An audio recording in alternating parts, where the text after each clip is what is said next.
नमस्कार दोस्तों, स्वागत करता हूं आपका अपने YouTube चैनल छोटे बड़े ज्ञान में। जो भी लोग इन्वेस्टमेंट करते हैं या करना चाहते हैं, उनके मन में ये सवाल जरूर आता है कि म्यूचुअल फंड्स क्या है।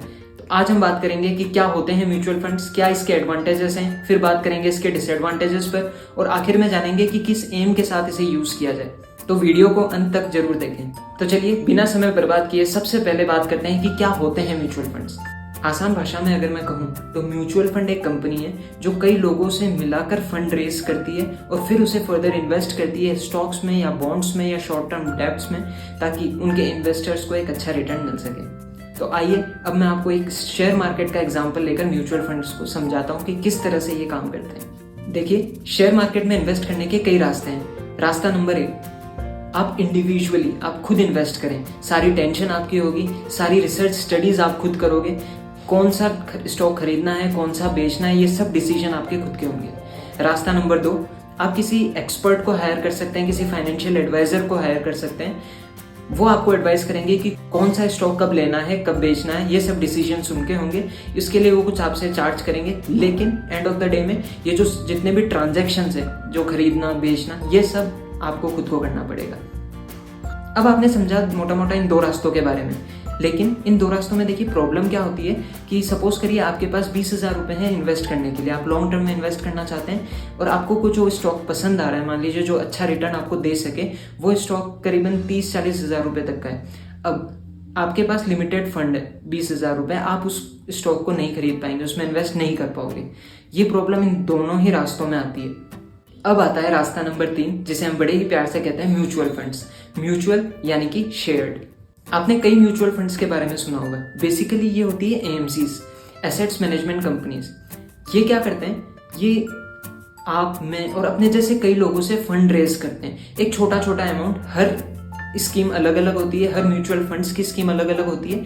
फॉर एग्जांपल आप लीजिए, पकड़ के चलिए कि 500 रुपए हम दे रहे हैं, मैंने 500 दिया, आपने 500 दिए और अपने जैसे और 100 लोग हैं जिन्होंने 500 रुपए दे दिए।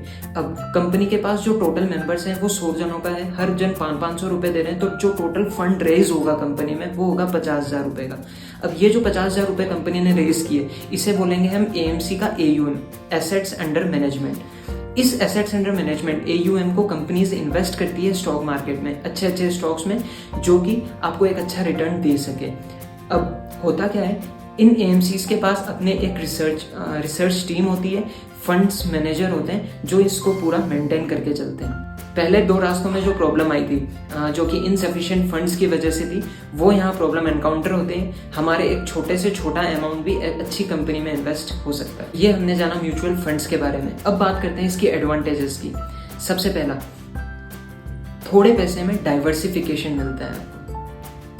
आपका अमाउंट कम रहेगा इन्वेस्टिंग का, लेकिन आपको इन्वेस्ट करने के लिए अच्छी अच्छी कंपनियां मिल जाएंगी, क्योंकि ये एक म्यूचुअल इन्वेस्टमेंट है, कई लोगों से मिलकर हो रहा है और करने वाले आगे बैठे हैं जो अच्छी कंपनी में रिसर्च करके उसे इन्वेस्ट करेंगे।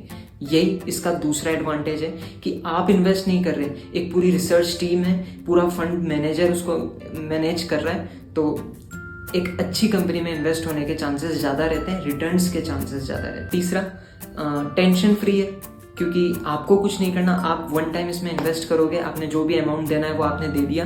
अब वो कंपनी के ऊपर है, वो उसे कहाँ लगा रही है, किस तरह से इसे मैनेज कर रही है, तो आप टेंशन फ्री रहते हैं। 4th एडवांटेज का है SIP, सिंपल इन्वेस्टमेंट प्लान। सबसे बेहतर ऑप्शन लॉन्ग टर्म के हिसाब से देखें तो।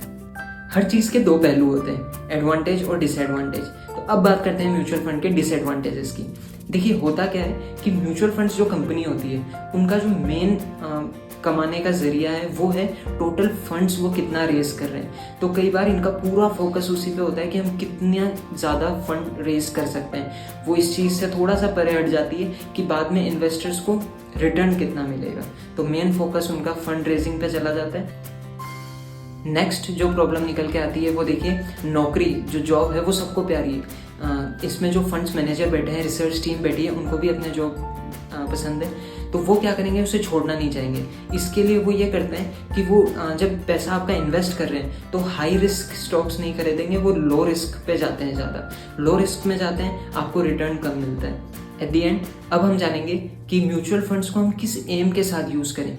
देखिए ये सबके नीड्स पर डिपेंड करता है। हर इंसान की अलग अलग अपनी अपनी एक नीड है, वो उसके बेसिस पर इन्वेस्टमेंट करेगा, उसके बेसिस पर उसकी उम्मीदें होंगी। लेकिन फॉर एग्जांपल अगर मैं आपको बताऊं तो सपोज करिए आप अपने बच्चे के एजुकेशन पर ज़्यादा ध्यान देते हैं, ज़्यादा ध्यान देना चाहते हैं, तो आप जानते हो कि आने वाले सालों में मुझे इसके एजुकेशन के लिए इतने रुपए की ज़रूरत है, तो आप उस हिसाब से अपना एक फ़ंड डालिए। दूसरा फंड आप इस शादी के हिसाब से इन्वेस्ट कर सकते हैं, बच्चों की शादी के हिसाब से, एक रिटायरमेंट प्लानिंग के हिसाब से भी आप इन्वेस्ट कर सकते हैं। तो बेसिकली आप गोल प्लान करिए अपना कि क्या आपका क्या गोल है, उस हिसाब से आप इसमें इन्वेस्ट करें। तो ये जाना आज हमने म्यूचुअल फंड्स के बारे में। वीडियो पसंद आया हो तो लाइक ज़रूर करें, नए हो तो चैनल को सब्सक्राइब भी कर दो।